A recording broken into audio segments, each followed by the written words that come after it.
All right, guys, this is episode 14. I repeat, episode 14. Say it for the people in the back. Enough Said Sports Podcast. My name is Adam Dickens, and that is Trey Adams.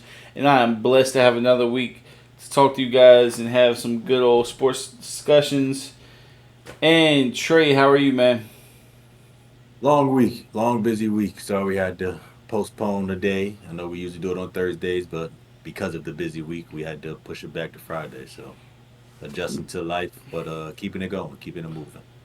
Man, this week has been something else. I'm probably more stressed than I've ever been in my entire life, which says a lot because I've been through some shit. So, but like every good football coach says, just keep it rolling, man. Roll with the punches.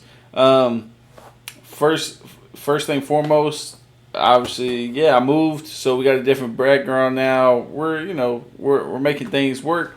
But again, blessed with another week of being able to talk about the sports that we love, and that's exactly what we're gonna do. With that being said, we're gonna have some NBA discussion, mainly James Harden centered, some Saudi Arabia rumors out there. We're gonna have some Trey Lance conversations because that just happened. The Trey Lance trade. We're gonna go over the Jonathan Taylor topic where he's trying to, him and his agent are exploring for trades.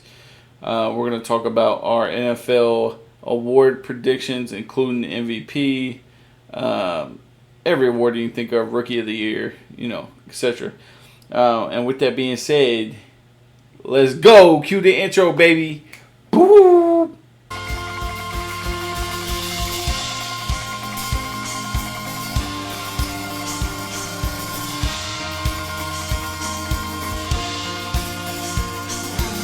All right, we are back with a whole bunch of topics this week. Super excited. With that being said, make sure you guys follow us on social media. We are about to be putting out clips again. We took a brief couple weeks off, but we're getting back with it.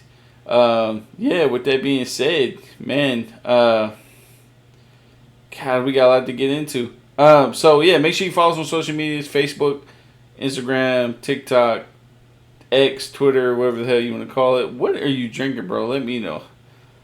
Looks like a whiskey. Is it a whiskey or a dirty rum? Which one? Black label, dog. My brother in law brought some tonight. We about to be drinking that as soon as we get off this pod. I'm about to take an edible and be high as a motherfucker, but that's besides I'm the point. weak. I'm Uh, weak. we do both over here, baby, both. All right, let's go ahead and get into it. You wanted to talk about the Saudi Arabia talks about NBA players going over there, similar to like the live golf situation. So what's up? So that's really the gist of it. You've been hearing a lot of like laughing jokes and just humor from NBA players when they saw the whole golf situation or the soccer too. Players being offered a wazoo amount of money from Saudi Arabia and things of that nature, and the fact that NBA players, again, they're jokingly saying it, but the simple fact of the matter is, I think if that league was to offer, let's say, Giannis or an American-born player and paid them that money like James Harden over there, I think they would go. And the reason why I feel like it was a good topic was the simple fact, like, imagine if a multiple All Stars was to do that. Would the NBA still be itself if that was to happen? Like, let's be real here. The NBA hasn't had any kind of competition in regards to um, stealing players from this league ever. Like, that's never been a topic ever.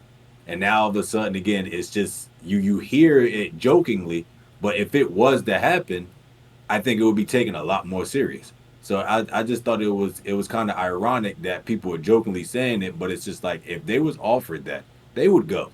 Because you'd be crazy if they offered Giannis 700 to 750 million for 5 years. Who wouldn't take that? I think you'll be stupid not to. Well, I mean, Mbappe turned down his I think $1 billion contract that he got. which is just funny. It's just not where he got offered isn't like a premier soccer franchise. From what granted, I don't know what the hell I'm talking about when it comes to soccer. So like, please don't kill me in the comments or anything like that. But I think the one thing that basketball has going for it that soccer does too, and I guess golf. I don't know anything about international golf, but basketball is thanks to Kobe, thanks to Yao Ming, thanks to all these trailblazers when it comes to an international basketball game. It is so international that you have places like Saudi Arabia. Saudi Arabia, for real, they got the oil money. You know, they got the money they want to throw on it. So I think because it has that international appeal that the NFL doesn't, because it is so U.S. heavy. Yeah. I think this is a brilliant topic. I could honestly see this happen. You would never see this happen with the NFL. You know, you hear little things such as a franchise in a different country like Mexico or Canada or something like that. But to be honest, because it is so international, I could honestly see it happening. We like look at the freaking MVPs for the last 3 to 4 years, like the most dominant players that we have besides LeBron are international players. Let's be honest. It's crazy. It's just crazy. So it's like, imagine if three, four of them was pulled out, and let's say if it was like I said, American, um, American born. Let's say if it was like Jason Tatum, and he was to take a big contract to go over there. Would you start to see that drift of players looking elsewhere for more money rather than just the broadcasting of just playing in America on what we think is the biggest stage, because it is talent wise the biggest stage. But again, we're talking about money that the NBA can't offer you yet. We're not at that point. I mean, the money they are offering is crazy, but we're talking about what you can make in 5 years possibly. People never even would dream about, or and like it'll be just crazy. It's just crazy just thinking about it. But guess what? We've already seen it happen. Thanks to players like Stephon Marbury, if they're willing to go to China, bro, they don't care about Saudi Arabia. Like, Saudi Arabia has literally primates riding four wheelers in the front yards. Like, no, I'm serious. I'm dead serious. So, of course, like, bro, if they got the money for American players specifically, there's not a difference between China and Saudi Arabia. If we're being honest, like, no one cares. But I will say James Harden would be the perfect test player for this to happen. Just because he's past his prime, he wants the money. You know, he obviously has the skill set and can put on a show. You know, like that. He doesn't have to compete in a high, temperament or high tension environment anymore. Like, he doesn't have to be in the playoffs. He can just make his money, put on a little show up every now and then with 100 points and call it a day. Like, he's the perfect player for that. And that's what I thought this topic. I'm gonna be honest with you. I'm gonna give you your props this week, bro. These topics, fucking fire. I know for when I got that list, I didn't want to text you that because I felt like I was rubbing it in a little bit too much. But no, for these topics were fire, and I absolutely love this amazing shit. This is gonna be a great show. So yeah. With that being said, I mean, Trey, you didn't have anything to say. With that being said, let's go ahead and jump into the NFL shit. Trey Lance has just been breaking traded. News. Facts, bruh. I can't tell you how many posts I've seen about this because it's the Dallas Cowboys and everybody cares that Trey Lance was traded for. I think it was a 4th-round pick to the Dallas Cowboys. A lot of people see this as a big deal. I can tell you my not uncle, my brother-in-law who I was eating dinner with when I text you about this. He turned to me. He's an Eagles fan. He's, I would say, very casual in nature when it comes to NFL. He looks at me and goes, "I think they're gonna get rid of Dak eventually in some way or fashion." I was like, I thought about it, and I was like, this would be a great topic. So, Trey, how are you feeling about this, man? As far as the Trey Lance side of things, what are you feeling? I think it does. I think for Trey Lance, it is a good fit. He is young, obviously. go into a team that is kind of in that they always feel like they're in that win now stage. Um, their core is young, I feel like, and again, if he is able to build relationships within the organization, it puts more pressure on Dak. I think Dak needs that. Honestly, I think it'll be good for them. Um, in and out for the team for both Dak and Trey Lance. I think it'll be good. I really do.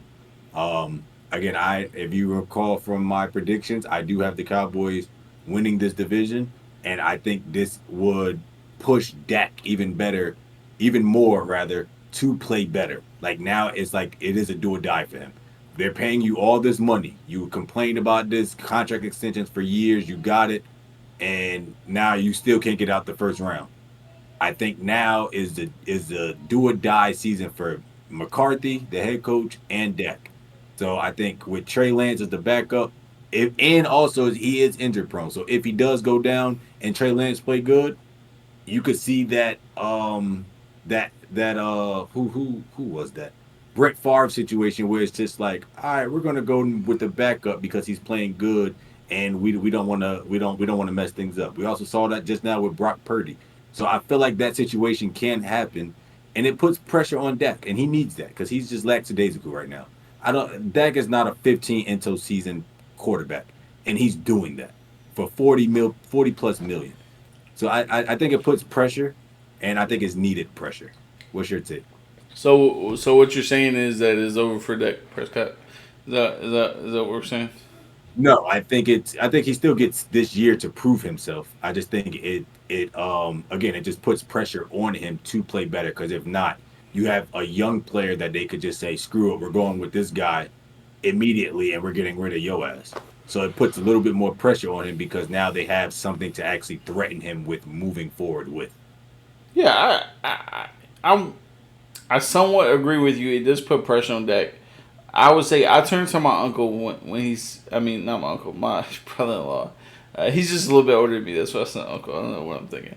But yeah, my brother-in-law. I turned to him and I said, I really don't think this threatens Dak Prescott. I think what it does is says we're gonna switch this offense up a little bit, and just like what the 49ers did a little bit, it's gonna be a lot some good goal line formation plays specifically for him.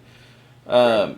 And they're gonna switch it up, and I think that helps Dak take the pressure off. Like it's not just him, and we keep hearing these rumors about the more that Dak has on his plate, the more he struggles, and so I Mm-hmm. think taking the pressure off in the red zone, he'll get a few plays off and. Trey can kind of do his thing, and Trey had some success with the 49ers doing that type of stuff. Now, do I think that is winning football and that gets you where you need to be? Probably not. But you spent a fourth round pick that probably wasn't going to be relevant anyway, if we're being honest. So you don't really lose anything. And again, like you said, if Dak goes down, you got somebody that, fuck it. But we all know that relationship with the 49ers, we kind of sensed from the beginning because of the pressure that was put on him for everything they traded for him Yeah. that like this is the new start. Now you got just a fourth round pick expectations. You know what I'm saying? You don't have the multiple first round picks. You don't have the drafted was it third or fourth overall I think something like that. Yeah. I want to say third, but I could be wrong. Third or fourth, whatever it is. You don't have the expectations of a first round pick anymore. Things have calmed down a little bit. Yeah. I think this too, just like the Dallas Cowboys, the cause some ruckus and get the fans talking. Anything for views is pretty much what the Cowboys do, right? Am I wrong about that? No, that's Um, facts. it's Jerry Jones doing his fuckery that he loves to do and switching it up, and now it gives Dallas Cowboys do we got a chance against the Eagles? That's why I see this. That's why I see it. But I am happy for Trey Lance to get a new situation. That I am absolutely happy for.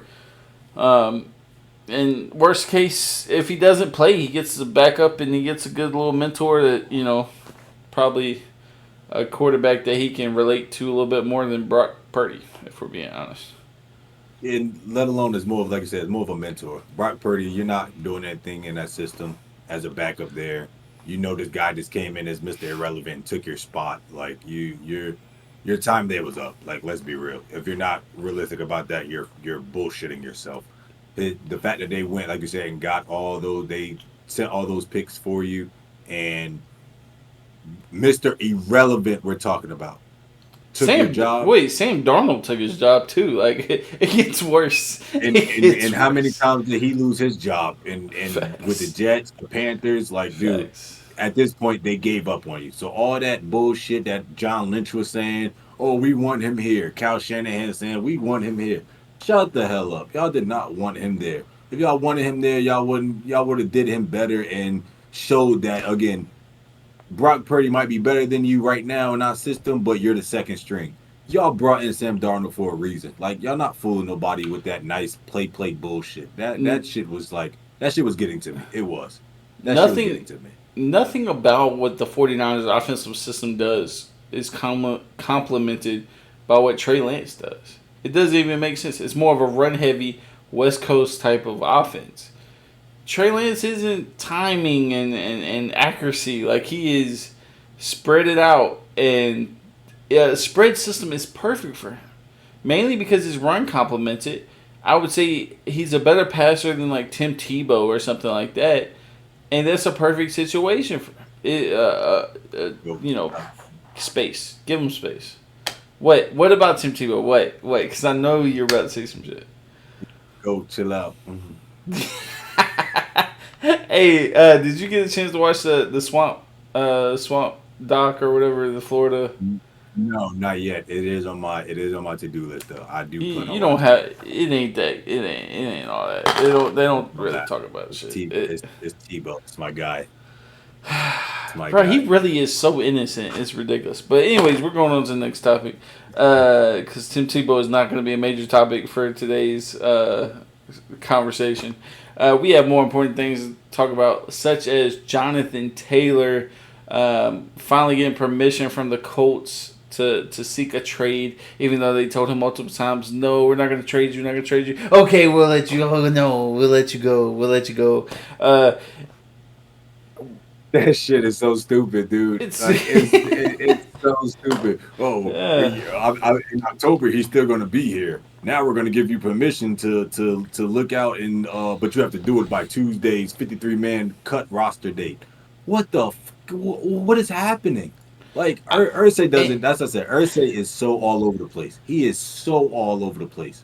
It's ridiculous. and you know what? I think this kind of backfires because, well, first off, this situation off puts everything because I've never seen a situation where so many rumors have came out.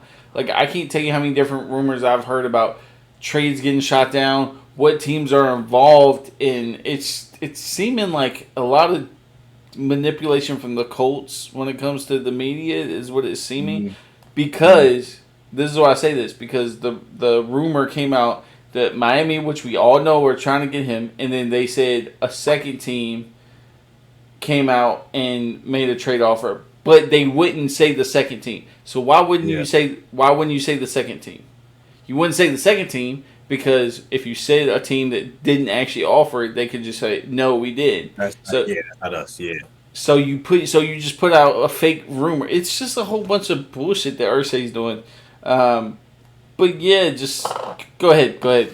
More on it. What I do you? it, that I agree. It's nonsense in a way that how they're handling the situation. I think it's very poor. Um, being reported and the sources within the organization of how it's being communicated to the media. It's just all over the place. Let alone when do you actually see for the NFL for a player to seek out a trade for themselves and their agent by their agent? Like who does that? Usually it's just a GM saying like speaking with other GMs about what offer they could best get for the team. Now it's all of a sudden it's oh you if you seek one out by this day, like why are they threatening it by a day, knowing they want the guy? Let's be all real here. They want Jonathan Taylor on that team. They know they need him. They're just not willing to pay him the money that he's demanding, but they want him on that team. So you're saying it by the 53-day roster date like you're gonna cut him. That's not happening. Let's be real. They want him on the team. They just want other teams to feel like they want to pretty much have the leverage. They want to feel Hmm. like the other um give me your best offer within a week, less than a week's time. If let me see how desperate y'all really are to try and get this guy. And Dolphins, of course, was the main team that apparently not all only did they offer, but the Colts didn't rejected that offer. Like they Yep. rejected it already. Apparently, it was a pretty good Um, offer. what did you hear was the offer? No, they don't say what the offer was. I mean, this could be more media manipulation from teams or whatever. Not saying the Colts, but sounds more like a Miami thing to make it sound better. But they said pretty much it just says it's reasonable. Like it's so many rumors. Like the simplest things of it was a reasonable trade offer. The smallest things are coming out. There was a second team. I heard. Oh, the Broncos. That's right. They finally came out like to later today. Hit the Broncos. But this is the same kid. This is, oh guys, you guys can't you can't like this man because this is the same kid that was like super team by Delvin Cook, and then he was like, and pretty much he was butthurt because Dalvin Cook didn't go to them, and that's what this bullshit is, and that's why he's so happy about it. He's just full of it, man. Don't like this kid, man. He's just full of it. Oh, that was funny. I was waiting for it because I knew who the second team was.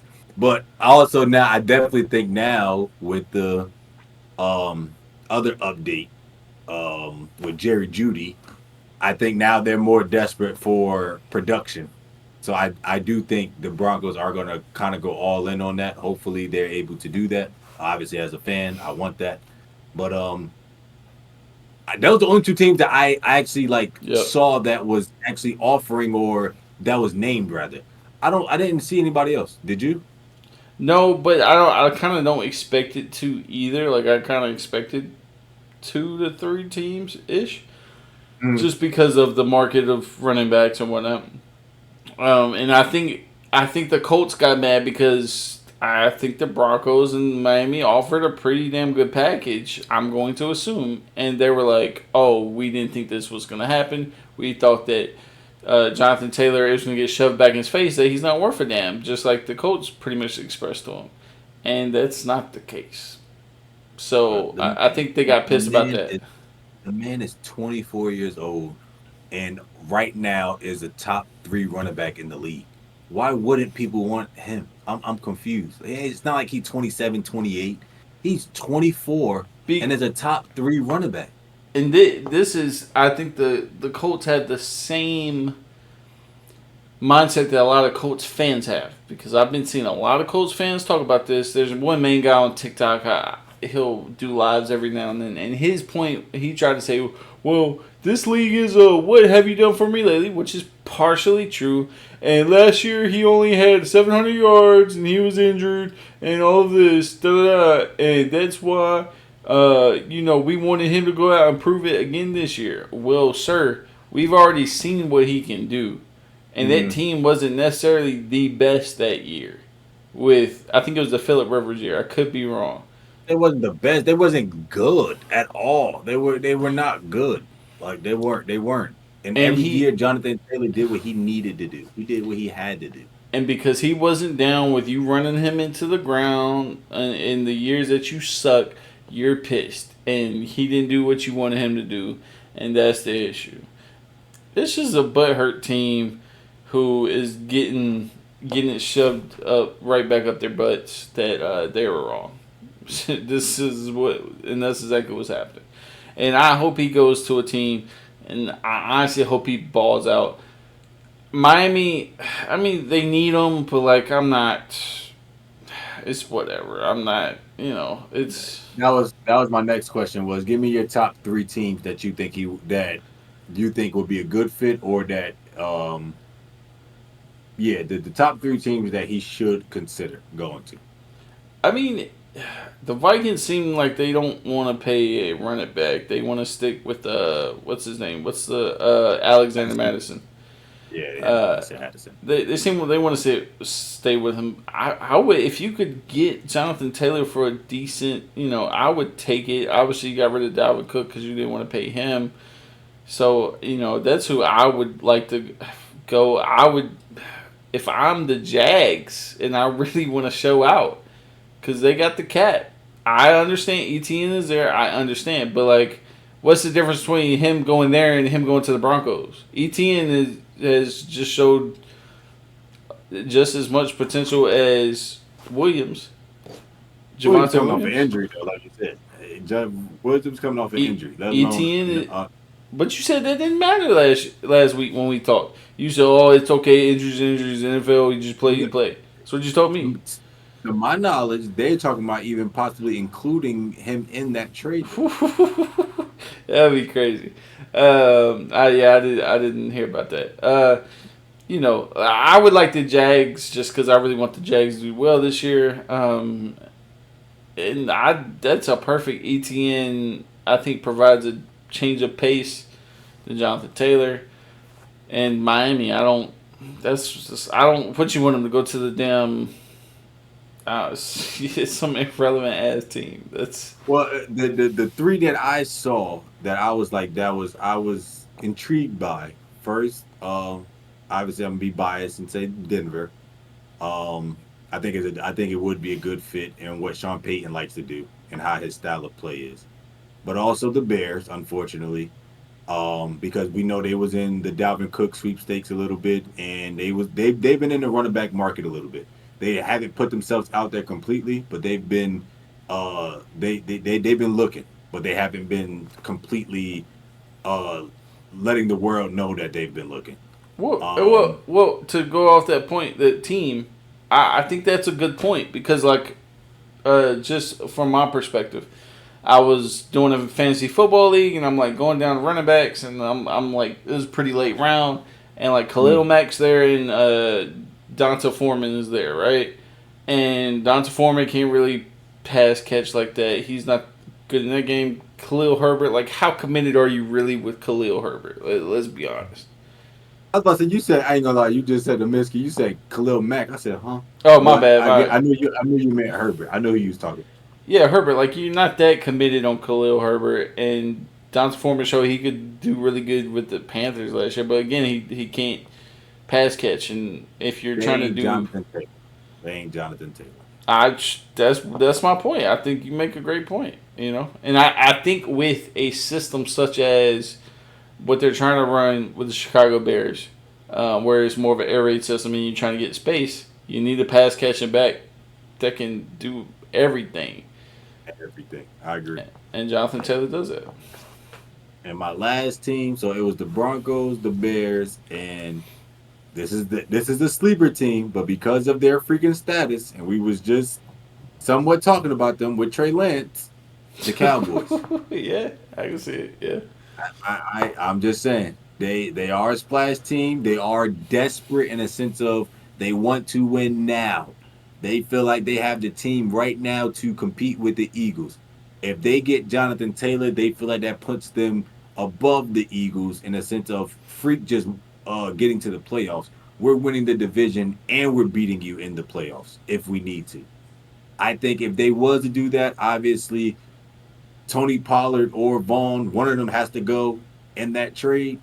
But I think it does make them a offensive powerhouse if they was to get Jonathan Taylor. So those are my three teams that it's just like one of y'all got to make a move, but don't let it be the Miami Dolphins. I don't want him going there. I just don't. Well, I don't like the Cowboys idea because then we wouldn't be able to see the train come. Do you know what train I'm talking about? I'm not talking about Thomas the train. I'm talking about the Deuce Vaughn train really come to. I mean, train come to like choo choo chugga chugga chugga chugga Deuce Vaughn choo choo chugga chugga chugga chugga. That's my guy, man. I want the guy to win so bad, man, because he's like so cute and small. You know what I'm saying? Like a little stuffed teddy bear. Look, just get rid of Pollard. Send a second round pick and Pollard. He still wouldn't get that much action. Let's be honest. I mean, yeah, but yeah. I get that. here. I mean, sorry, I'm not trying to talk too much about this, but to go off the Jags, when I was talking about, they have a good second back in Tank Bigsby, who they just got in the draft. And so if they got traded Travis Etienne for Jonathan Taylor, that's a hell of a fucking move to me. I think that's great. That'd be a perfect matchup for them. You get some more stud power there, and I mean, I can talk. We're gonna be bringing up the Jags a lot today, just a little preview. So go ahead. That ain't happening because Sunshine being Trevor Lawrence is not letting his college teammate and close friend go. He ain't letting that ain't rocking, and that's your franchise quarterback. So that ain't happening. Just get that out your head. But I get what you mean. I do get you. I hear you. I hear you. I live with it. With that being said, some joint practices have been more of a topic this year than I feel like they have in the past, and I'm hearing more about those fights in practices happen more specifically in the joint practices more and more every single day. What are we thinking about? What's the future of joint practices and how you think that will go in the future? Man, it's been so many of them recently. It's been oh my God. And it's not even the fact that it's been a lot of them. It's more it's been they've been actually brawling. Like before you see people like get a little haymaker here and there with their helmets on, and it's just like, I mean, they have football equipment on. Who gives a fuck, right? But if you watch the Jets, if you've been watching the Jet series and what the hell is the name of the series? Damn, Hard Knocks. too Hard Knocks. Damn, too much black label. Hard Knocks. That shit, you actually see the coach is like, no, they need to fight. They need to let this shit out now. They need because our practices haven't been intensified. It needs that intensity, and it's just like, okay, but that's with each other or within the team. Now imagine when you get these fights from team to team, they're gonna end up stopping these joint practices because of the simple fact it could risk injuries. Um, it could go beyond just football. Like if somebody actually takes off a helmet and pulls off a Miles Garrett and it's helmet to helmet swinging, that's damn near assault. Like it can get that far, and I think at that point that's when before it happens, I think the league needs to look at this and be like, we need to take accountability for ourselves and our players and stop this completely. And Is that's that where what I want is that to what top you it. think? Is that what you Yeah, think should happen? I do think at some point they're going to either say teams have to make the players accountable, meaning they're either going to do something more than just a little fine or stop practice or something. They have to either do that themselves or the simple fact the league is going to say no more joint practices. Let alone, in my personal opinion, I don't see what the fuck is the point of joint practices anyway. That's just me. That's just me. Trey, I never thought I would have to say this on the podcast based on your opinions of the past. But bro, that take right there was soft as marshmallows, son. Soft as marshmallows, and it's crazy because okay, from my experience of playing in football, I felt like the more we wore pads, the less we we tend to fight in practice, in my opinion. And I think that when it comes to this, I think the league has made uh, full padded practice so minimal that it's become a time where when you do have it on, all right, well, we got to get the aggression out while we got it now. We got this 2 hour, I think it's 10 hours a week they're allowed to wear full pads or 5 hours a week, something like that. It's super small compared to what it used to. And I think it's just both teams trying to get their aggression out. They've seen each other all training camp long, like in team. Now you finally get to go against a different opponent. It's competitiveness. I love this, man. Great. We should have more fights. I feel like when you do this, you really take some of the excitement and competitiveness away. Like I want this to me, football should be more like hockey, man. It should be more fucking fights. I want to see this. Now, if it's taking up time from the game, like obviously now you got to dial back. But practices, I'm all good with it. I want more competitive Mike Tomlin came out today and said when he was talking about pra- uh, practice, full padded practices and stuff like that, and just playing in preseason. That's what it was. It was about playing the starters in preseason. And he said, what was the quote? He said something along the lines of, "I never something. Pretty much, you gotta do something." Or I've never seen somebody get good at doing. I've never seen someone get good at doing something by doing nothing. So you need more full padded practices. I want to see it. Bill Belichick, and I'm a Patriots fan. He's fully into it. He always wants to see it. Whenever there's a fight in practice, though, he makes them run a lap. It just is what it is.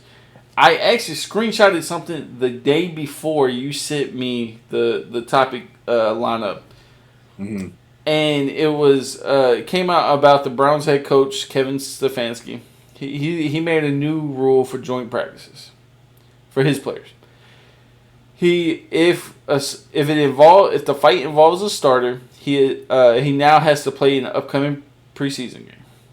If he wasn't planning on doing it before, if it's a backup who is fighting for a roster spot, he now can't play in the upcoming preseason game, which loses the opportunity. Pretty much, he's probably going to get cut. And then I think that's a good solution. I don't think not having the joint practices does anything well, because you're going against the same people every fucking day in practice. Like, what are you getting from it that you didn't get the previous month of going against them? I get the fact that preseason is like, again, it's for people that you wouldn't necessarily expect to be on the roster to join the roster. That's what it's for. It's also a warm up for the regular season for the starters. But for joint practices, obviously the only time that happens is the preseason. There's not like they happen during the regular season, because I mean you're not doing that with 53-man rosters and people getting injured, etc. That's not happening. So the only time we're talking about obviously is preseason. That's clear.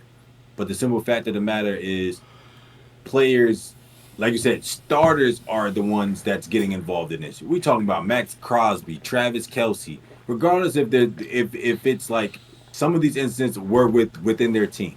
The ones within their team, I mean, with Travis Kelsey, for instance, it was within the organization. That's just, I mean, it's gonna happen. You got competitive people, blah blah blah, and he takes ownership, etc. But the joint ones, like the Philadelphia and the Colts one, that was more like, I mean, the Jason Kelsey blindsiding somebody, and apparently the everybody reacted because of it, and then all of a sudden a whole fight breaks out type shit. Like, I mean, what is that really sending a message towards? Like, what is the point of that? What if somebody did get hurt? Now, imagine if somebody gets carted off the field because of that, and then everybody wants to react and respond to it. That's my point. Everybody wants to be. They're not proactive to the shit. They're waiting for something to happen, then responding to it. Are you really caring about your player's safety all of a sudden at that point? No, y'all don't really give a fuck. Y'all thinking about the regular season and getting better and better. But that shit can happen. And again, until it happens, nobody gives a fuck. And it's just a matter of somebody's going to get hurt in one of these dumbass fights over y'all sitting there doing one on ones and Tyreek Hill kicking the fucking linebacker's ass off of a route. And it's like, oh my God. And the linebacker feels like shit. So he goes up and swings at him. Like, it's just dumb. It's just dumb. I just don't see the point of it. That's just me. I don't see the point. Yeah, I get you. I do think it was funny. You brought up the Hard Knock situation. It was a fight with the Jets and the Buccaneers that came out, and like Aaron is talking to Baker on the sideline, and he goes, the whole team is brawling, like it's a big team brawl. And Aaron looks at Baker and says, it's fight already. And they're just like chilling on the sideline as quarterbacks. And like the rest of the team is just fucking getting into a bar fight. I thought it was hilarious in how soft quarterbacks are. And, it's just the NFL at its best. Protective. Like, Yeah, again, you facts. had you had Williams, the defensive tackle. He's sitting there getting into it with other linemen, and he's sitting there just like, we needed this shit. We needed this. Like, we needed the Yeah. the the intensity and all that. And I'm just like, yo. Y'all couldn't do that with yourselves no more. But it's just like, come on, like it's football. Y'all can't hit yourselves. Y'all gotta go fight other people. But again, imagine if he got hurt, then the league would look at it differently. If a star got hurt, fuck a starter. If a star got hurt, they would look at this shit totally different and they will respond differently. But because it hasn't happened yet, because it's going to happen, that's when they're going to make a rule about these joint practices. I just don't see it. I just don't see the point of it. Are you telling me? Are you telling me?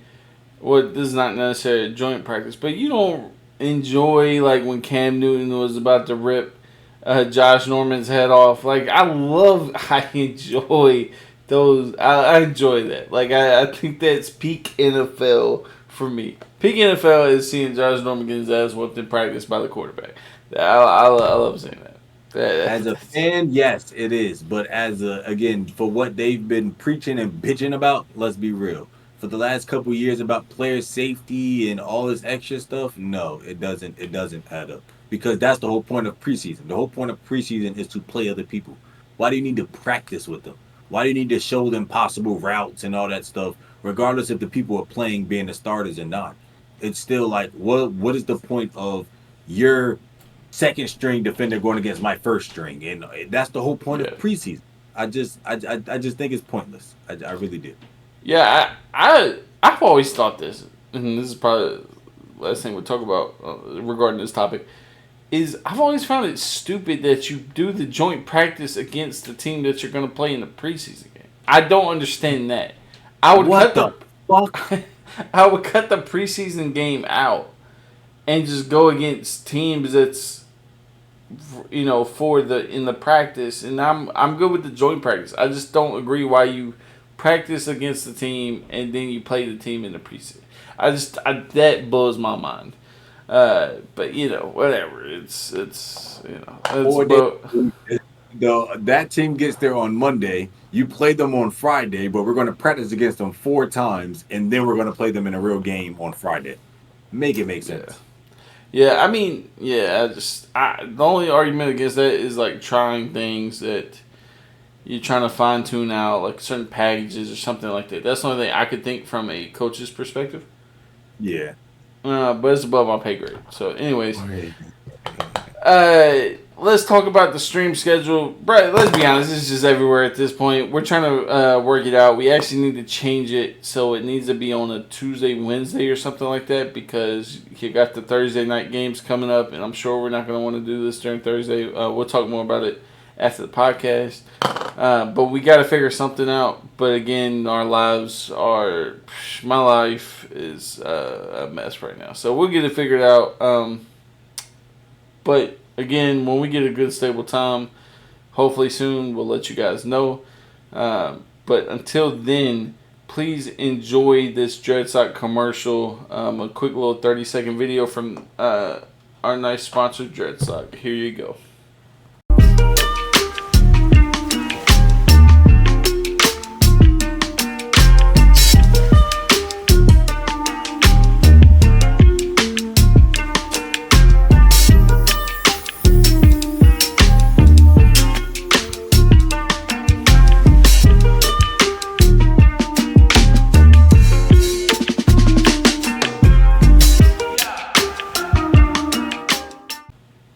All right, we are back from the lovely Dreadsock commercial. Make sure you guys check their Instagram and website out.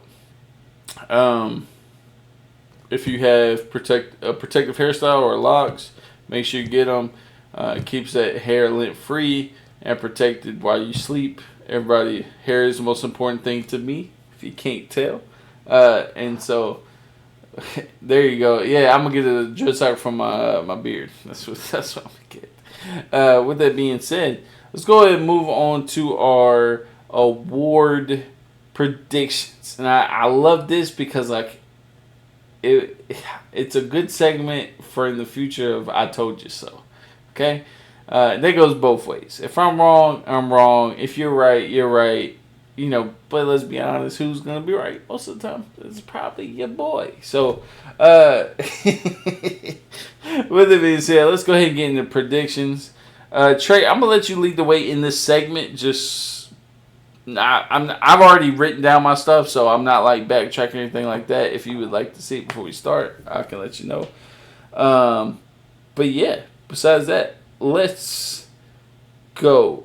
One thing I do want to add to this, I'm kind of putting you on the spot, is Super Bowl matchup and winner. We got to do score, but just I know it's kind of you already got an idea who you think is going to win. The hell I don't, but okay. A lot of things to factor into that. But all right, go ahead. It's just a hail mary. A lot of things factor in all of this. Let's be honest. All right, let's start from the bottom. Let's start from the bottom. Oh, okay, that makes sense. Let's start from the bottom. Being coach of the year. Oh man, I did this the opposite way. Okay, okay. I mean, yeah. No, nobody wants to hear about the coach of the year last. Who gives a fuck? So, let's keep the year. Coach of the year first. I'm gonna give it to the Colts. Um, and the old offensive coordinator that is new, the Anthony Richardson head coach of the Colts. I'm gonna give it to him. Who's that? Who's that? Who's the coach? What's his name? I see your coach of the year. I just watched the preseason game yesterday. I did. I'm sorry, I can't remember his name. You watched a preseason game? I despise. I did. I'm a fan of Anthony Richardson. I'm a fan of him. Okay, Shane Steichen. He is the offensive coordinator from Philly, and he came over. Yeah, he came over from Philly from being the offensive coordinator. Now he's the head coach of the Indianapolis Colts. So again, that's my coach of the year, and the only reason why he's my coach of the year is because I think he gives Jacksonville a scare and makes them play good in the end of the season for the division title. And I think they're gonna the NFL is gonna be shocked by it. Not to say they make the playoffs because they don't, because the AFC is just too tight. But I think they still possibly give it to him because of the simple fact, first year head coach, what he has, and all of that. I think he gets coach of the year. So that's what I'm going with. He's gonna win coach of the year without Jonathan Taylor. What a Well, wonderful again, job! I think Jonathan Taylor's going to be there. I don't think they trade him. Honestly. After all this bullshit, that's crazy. Yeah, I don't think they're going to trade him. But they don't want to trade him. They don't.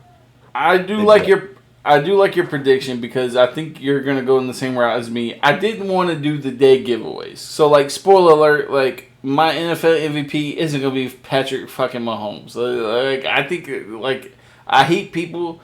I get you're trying to really like when people try to like get it exactly right and stuff like that. That's no fun to me. Like there's always a chance that he won't win, but like. I just don't like going the favorites. I hate that route.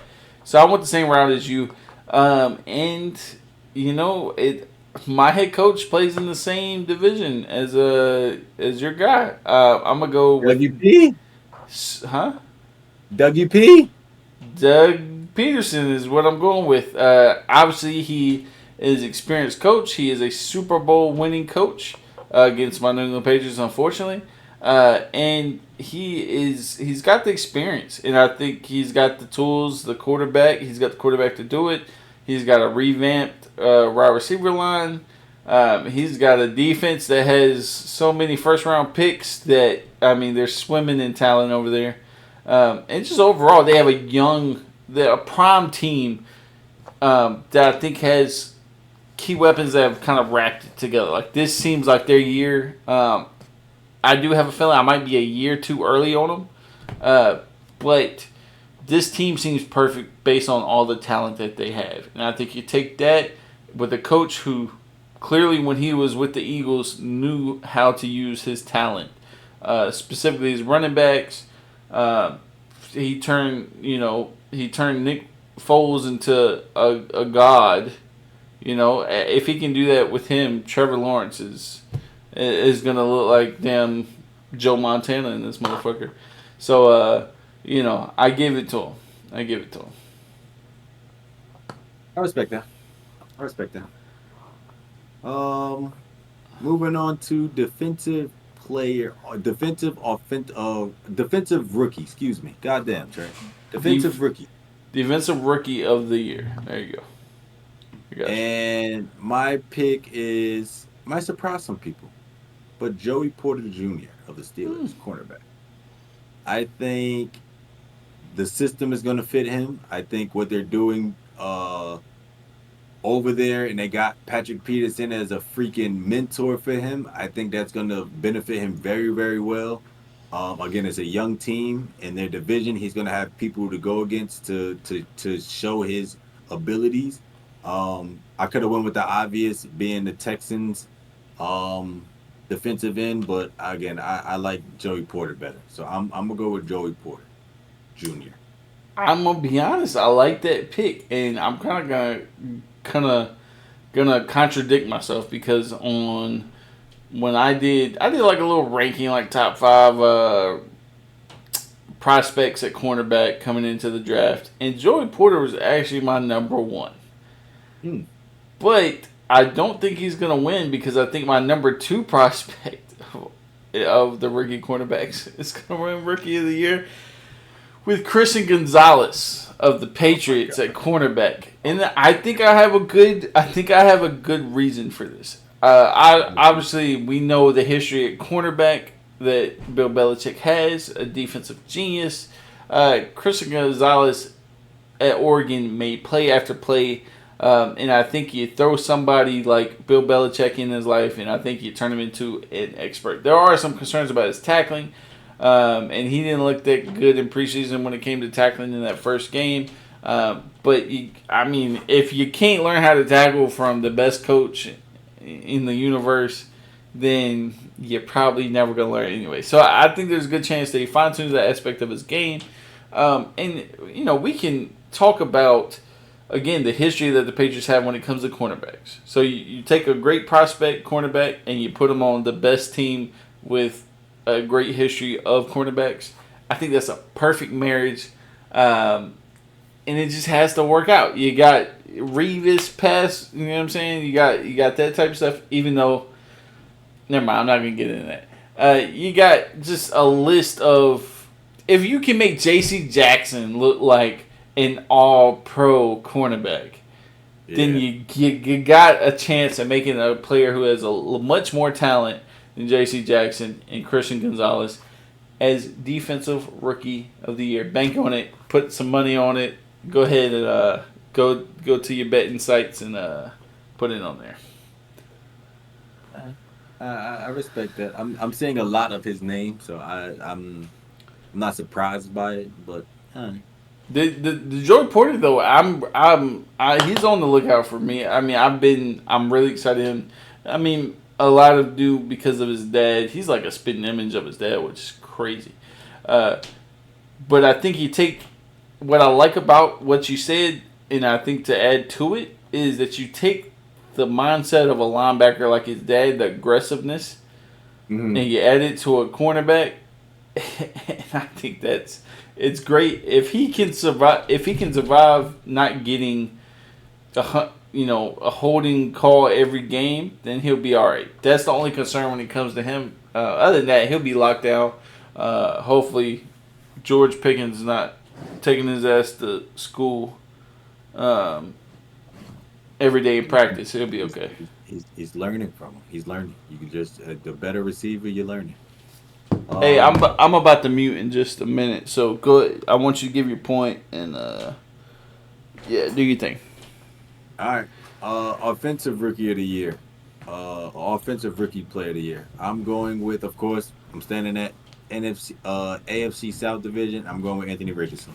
Y'all kind of probably knew this from the previous content in episodes, but Anthony Richardson, I do think is going to have a great year. I think he's going to show what he's capable of in the long run. I think he's going to show you that he is a franchise quarterback with all his characteristic and his traits. I just think the guy is a freaking beast. So it's just a matter of him applying it, learning. The team might not be great off rip, which is fine. Learn and keep moving forward in the sense of building on to next year and what you can actually do. But I do think they go like 9-7, I would say, or 9-8, 9-7. Excuse me. They go 9-7, and he goes from there. So I'm gonna go Anthony Richardson. I have Anthony Richardson too. I'm gonna ride with it because I think this is foolproof.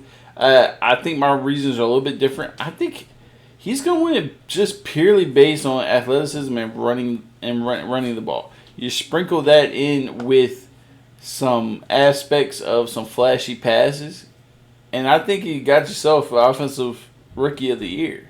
I think you have to. But if he runs his way to this award and to the Colts a few wins, I'm not surprised. I think he's gonna have a hell of a year. It's still gonna look ugly at times. Just it's gonna be some Yeah. bad interceptions. He's gonna try to make some plays that he just shouldn't. Um, but he's got so many haters out there, and it's people that are on. I think that his outcome variation. What I Hmm. mean by that is you have extreme. He's either going to do really great or it's going to look really, really bad. And I think that matches his haters and his supporters. Where Yeah. you got some people really rooting for you and really believing you, and you got a lot of people that are like their Colts are just stupid for taking a risk on them at all, and he should have never been that high. And I understand because he didn't have that much success at Florida, and he didn't dominate, and so I understand it.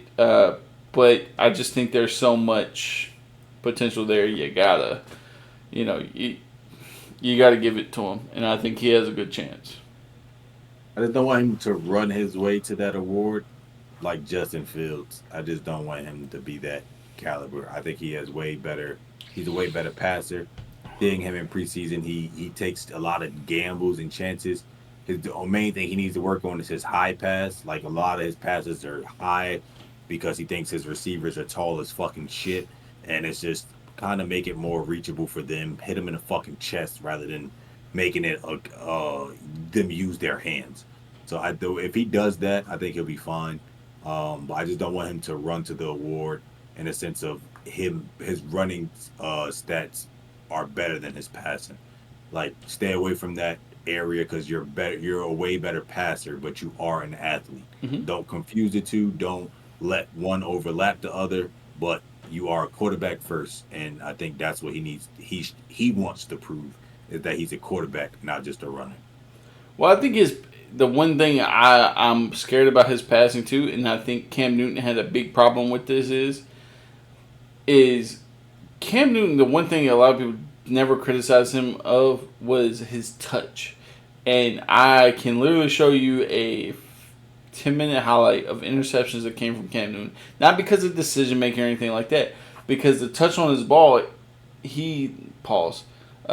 He would rocket the ball because he had the arm, which Anthony Richardson has a great strong arm too.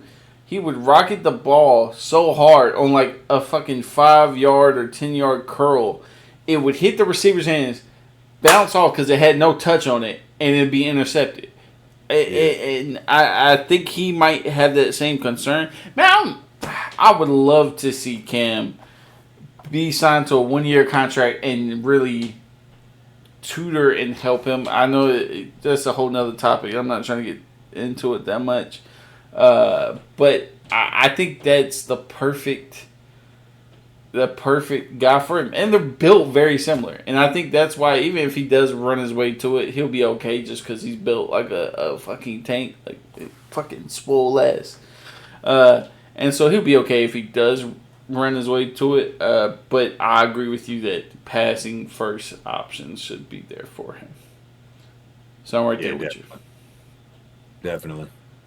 Moving on to comeback player of the year.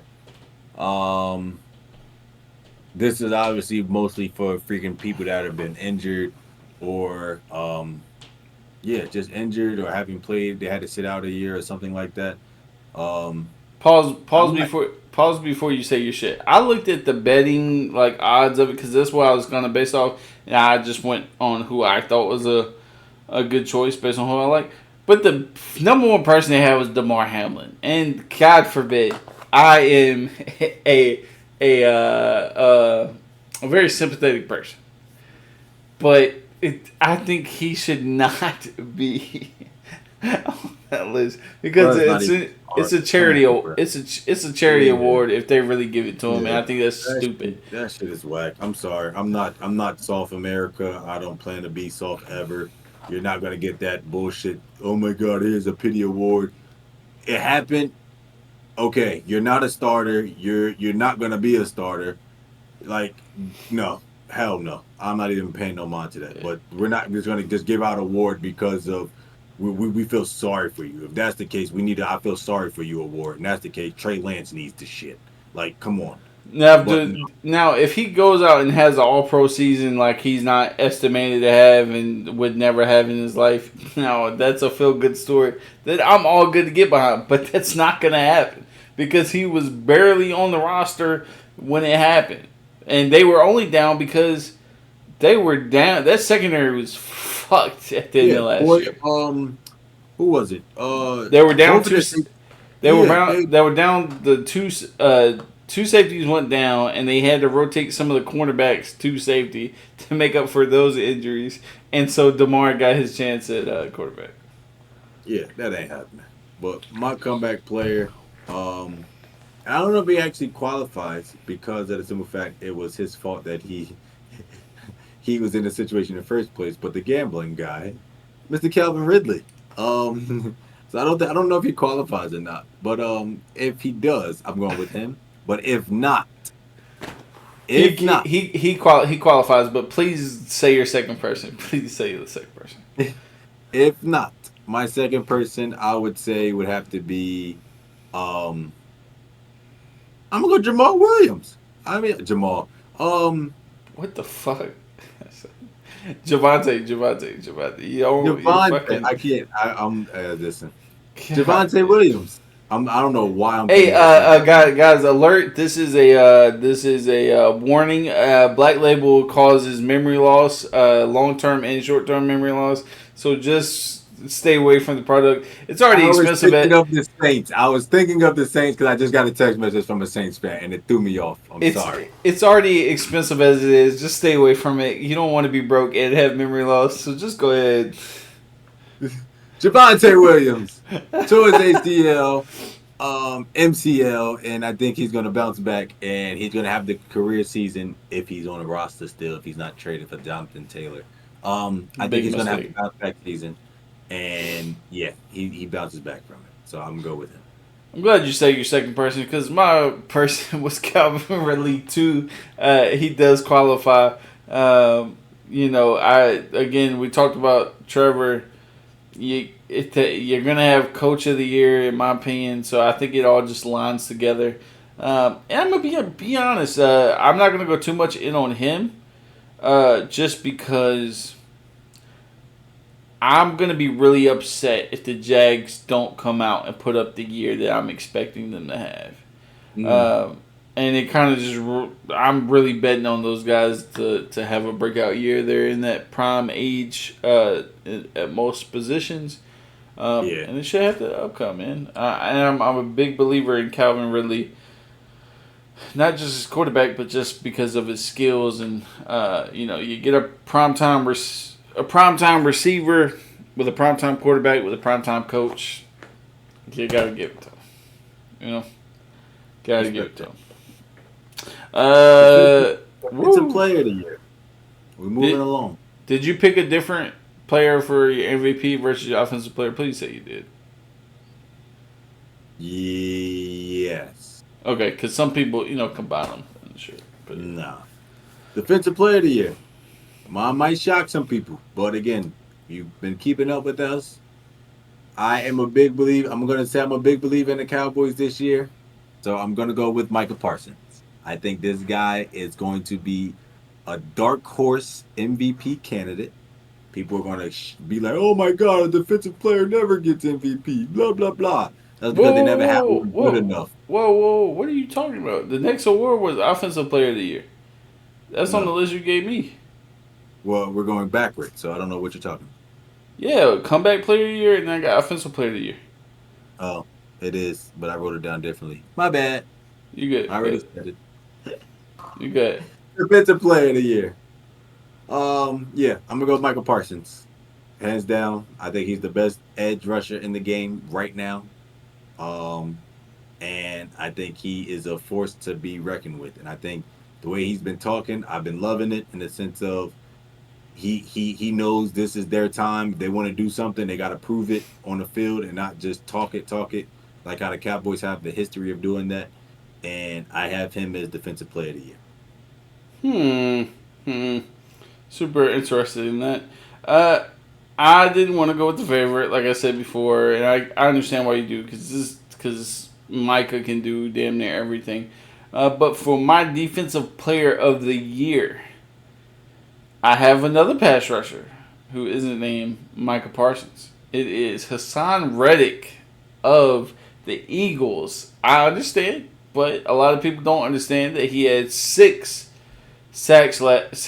six, 16 sacks last year. If you want to include his sacks from the playoffs, 19 and a half. He's at that. If you want to talk about stocks, he's at that. He went up a little bit, and then like he kind of, he's balanced out, and now he's about to do that extra the second takeoff. And Yeah. I think it's an underrated player that a lot of people aren't talking about. And I think he has a chance specifically with the Eagles because they have new players such as Jalen Carter. You still got Graham there. That whole defensive line is just loaded to the T with talent. And I think that's going to take a lot of pressure off him and allow him to get more one-on-one um, with blockers. And I just see that as more of an opportunity to get more sacks. And I think he could have a crazy year that's better than TJ Watt, the Bosa brothers, Micah Parsons, um, with the aid of his team. So I don't think he's a better pass rusher than Micah Parsons or anything like that. But I think you take the combination of a couple different things, whether it's talent, his team, and how that just defense, the Eagles' defense plays, and I think it sets him up for a good opportunity and a good chance. And I think he's a sleeper. And if he does win, I'll look like a fucking genius. So I'll Me. take that. I think the only thing I would say against yours is that I think because of his team, it's going to take away from him. Even if he has to have a crazy, I mean, crazy year in order for him to get it. But I get what you mean, though. I get it. Hear this formula though, okay? If the Eagles are winning just like they did last year, okay, and they're putting teams away by the third quarter or halfway through the second, halfway through the third quarter, that's a whole another quarter and a half where you can just NASCAR. That's the package we called it in high school. A lot of other teams call it like that. Where you can all speed ahead and say fuck it. You can go reckless. You don't have to worry as much, and you just play football without having to think about it. And when you do that, you tend to be more productive. And if you can just pass rush like you want to, freestyle it, feel yourself, I think that provides an opportunity too. So I think the offense will complement the defense and also his opportunity at just fucking up quarterbacks and have a bigger chance than everybody else. That's a pretty fucking good case, man. I don't care. You know what I'm saying? Like no one else is making the case for him. But I will. I just see a situation. It probably won't go that way, but I like the in my head. It sounds like a good theory. So I like it. I like it. I like it. let's move on to offensive player of the year. Who you got? Who you got? It might not shock some people, but it might. Russell Wilson. Russell Wilson, Pray to God. offensive player of the Pray to year. God, no. He's more of the dark horse MVP conversation. But no, Oh I'm gonna fuck. I'm gonna go with the guy who got traded last year and played crazy good in the system. I'm gonna go with Christian McCaffrey. I think because of his abilities and his ability to be flexible in the sense of he can do everything. He's an every down back, pass. He's a pass catcher. He's a runner. I think Cal Shanahan has more time now to actually abuse his abilities and all his traits now with a full offseason with him. I think he's going to be the dark horse offensive player of the year in the sense of he's going to do it all. And I think that's why he gets that award. He can he's going to be able to stay healthy with that kind of offense and not have to carry the whole load. and it's going to show with his stats. So I'm going to go Christian McCaffrey. I respect it, and I like again that you didn't pick somebody that everybody's fucking talking about. I kind of lean that way in this a little bit, just because I'm rooting for him, and somebody that you're not rooting for, Lamar motherfucking Jackson. Okay, and I'm gonna go that route because you got the improved receiving core this year, uh, and he's damn sure gonna run it. You know that. And I think it's welcome back. I think it's welcome back to dominance that he didn't have. He has Mhm. also a good chance to win in comeback player of the year just because of the injuries in the games or quote unquote games he sat out last year. Man, I think we're coming back to dominance. I just see that offense in general just doing a lot better. Um, and I don't see a scenario where like next year I don't see this happening. I really don't. Since it's like, oh, how bad is Lamar Jackson? Can he ever get back? Like I just don't see that situation pop up in my head. I don't think that's realistic. And so I think this year has to be the year where he gets back to his MVP form. Um, I just it was hard for me not to put him at MVP, but I wasn't that ballsy with my pick. So I give it to him. Lamar, I really want to see you do well, man, and I hope you really ball out. I think you got a better chance than a lot of people. It's crazy. That was my number two option. That For was my number what? two MVP or offensive? offensive player. And the reason why Hmm? I was really, really debating it was because, and this goes into the next topic, which is the MVP. Who do you think is going to be MVP? And my MVP is in that same division. And people are going to bite me Kenny in the foot. Pickett. Kenny Pickett. Kenny Pickett. They're My going to man. tear me up for this. People are going to tear me up. But I am a strong believer in Deshaun Watson. I am. I've been preaching Th- this for however long in regards that ever since he got to Cleveland. I said give him a full year in Cleveland. A full year in Cleveland, and he's going to show you why they traded what they did for him. They're going to show you why Cleveland committed to him the way they did. And I think all he needed was a full year. Yes, he hasn't played a real full season of basketball, football in 2 seasons. I understand that. But if you understand, before he got all that shit happens, this guy was on pace to be one of the greatest quarterbacks statistically ever. I do not believe that shit is going off of 2 years of not even playing. I don't believe that. I don't. I just don't. And the fact that he did what he did with the bum ass Texans with no receivers and he still had the crazy stats he had, I think now you're about to see Lamar fully unleashed. And I hope he's able to get back to his form and be a top 10 quarterback in this league. And I would say not even top 10. I would throw him in the top 5 to 7. It's arguable. I would say 5 to 7. I want to see him get back to that. And I hope he gets to the point where he's able to dominate that division, which is tough. One of the I would say the top two toughest in the league. And I hope he dominates that and he shows the league that he is who he was coming out of college. So I got Deshaun Watson. Who you got? Before I get to my MVP, I would like to address a couple things. Okay. I would like to address the Lamar Jackson thing again. I think that fuck. I forgot what I was gonna say. I was right there. I root for him too because he just has so many haters as far as his playoffs, saying he can't pass the playoffs. Which, granted, I think that is a case and a reason why a lot of people hate him. I get it. I understand that. Um, but I think the reason why I put him as my offensive player of the year and not my MVP is because I don't think that defense is going. I think that the weakest link is going to be that defense, and I Mm-hmm. don't think it's going to be where it was in his MVP year. And so I don't think the record for that team will have him in a scenario where he can win MVP. But if it was good, Yeah, the NFL better be on the fucking lookout because the Ravens are going crazy if they have a really really deadly defense, which I don't think they have. But second thing I would like to to address is Deshaun Watson. So this is really the hill you want to like die on. Like this is like the hardcore, like how I'm going for the Jags, or how I'm going for, or how we're both kind of rooting for the Colt or Anthony Richardson specifically. Like this We're is not here for you to debate who my pick is. Who is your pick?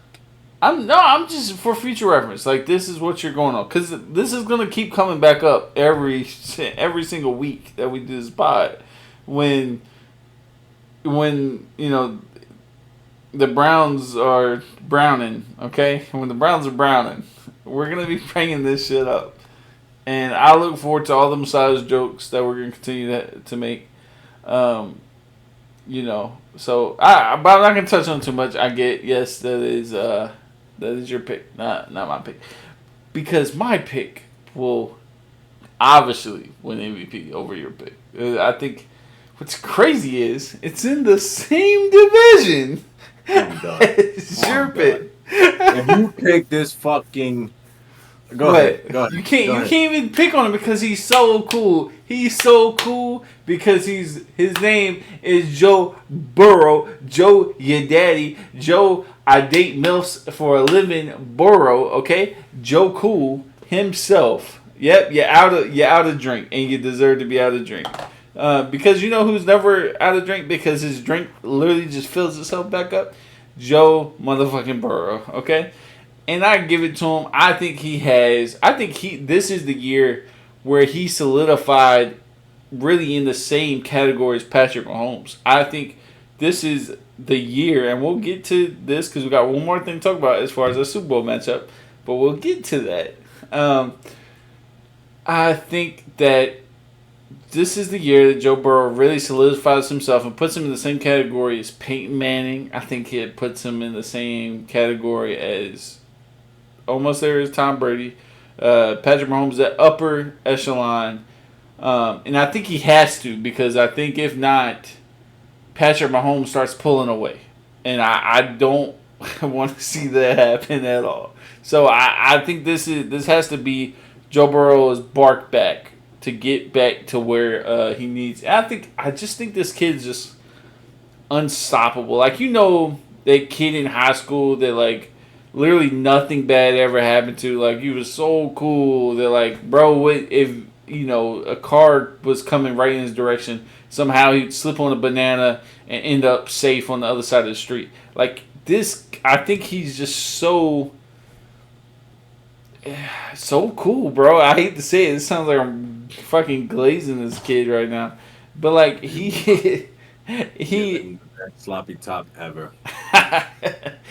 Glock, glock.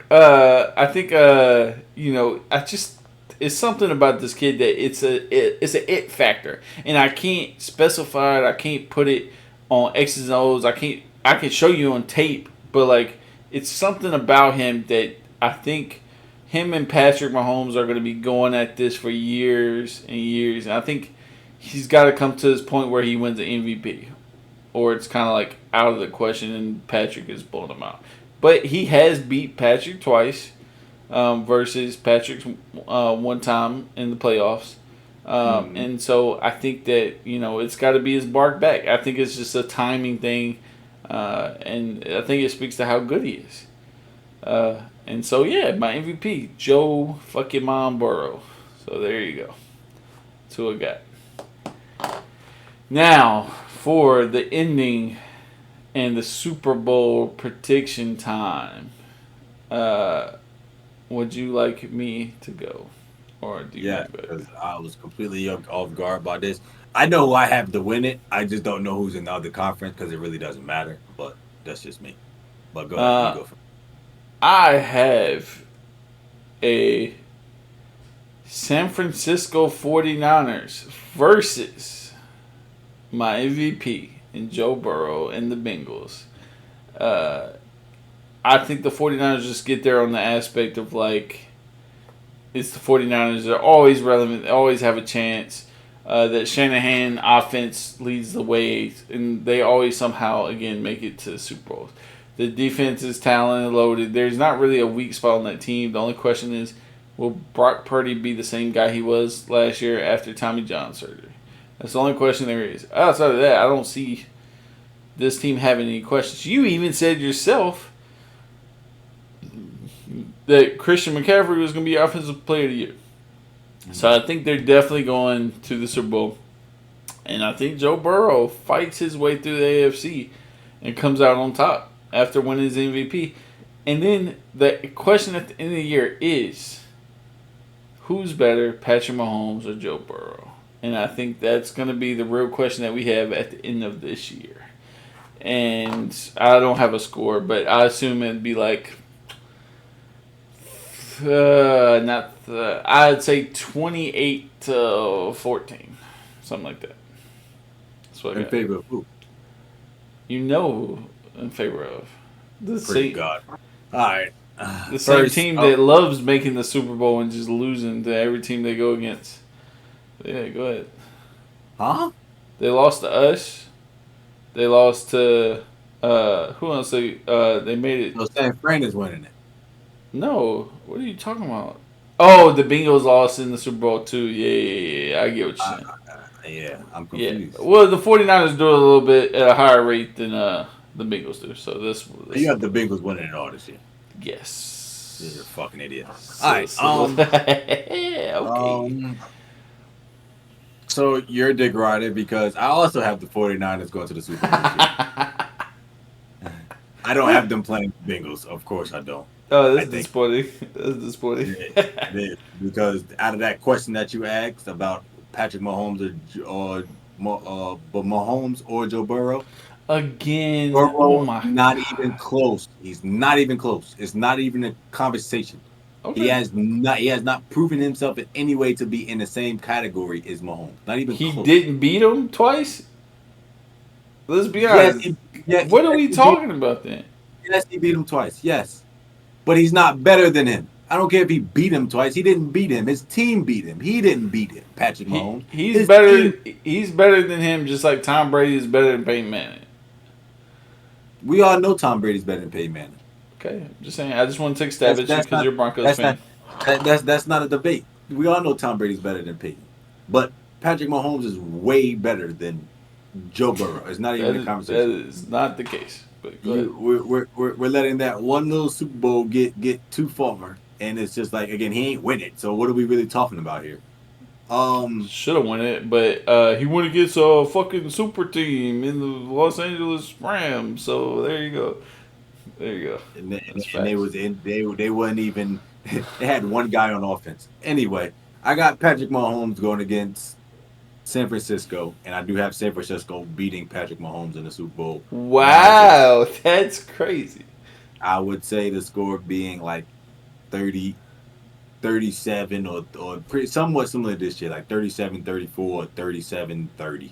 But I do have San Francisco winning it all this year. San Francisco will never score that much in a fucking Super Bowl. They're like allergic to scoring that much in a fucking Super Bowl. But we're talking about Offensive Player of the Year, Christian McCaffrey. No. And we're talking about a healthy Brock Purdy. That's hilarious.